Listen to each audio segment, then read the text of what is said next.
एक दफा की बात है, एक जंगल में एक बंदरिया शहजादी रहती थी। इसका नाम बंदरिया था। बंदरिया शहजादी बहुत खूबसूरत और नेक दिल बंदरिया थी। इसकी एक छोटी सी बेटी थी जिसका नाम मारिया था। मारिया बहुत शरारती और खीलगो थी। एक दिन मारिया अपनी माँ से इजाजत के बगैर एक केले के बाग में चली गई। इसने बाग में घूमकर बहुत से केले खाए। बाग का मालिक, एक बूढ़ा आदमी, मारिया को देखकर गुस्से में आ गया। इसने मारिया को पकड़कर अपने कैद खाने में डाल दिया। बंदरिया शहजादी को जब अपनी बेटी की गुमशुदगी का पता चला तो वो बहुत परेशान हो गई। उसने मारिया को ढूंढने के लिए पूरे जंगल में तलाश किया, लेकिन मारिया कहीं नहीं मिली। बंदरिया शहजादी ने दुआ की कि इसकी बेटी जल्द से जल्द मिल जाए। मारिया कैद खाने में बहुत परेशान थी। उसे अपनी माँ की याद आ रही थी। वो सोच रही थी कि काश मैं अपनी माँ की बात मान लेती और अकेली बाग में नहीं आती।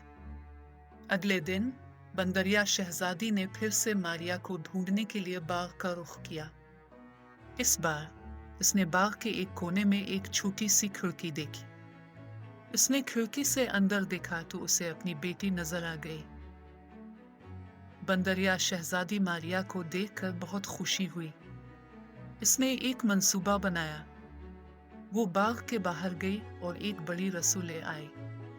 फिर उसने रस्सी खिड़की से अंदर फेंकी। मारिया ने रस्सी देखी तो वो बहुत खुश हुई। इसने रस्सी पकड़कर खिड़की से बाहर आ गई।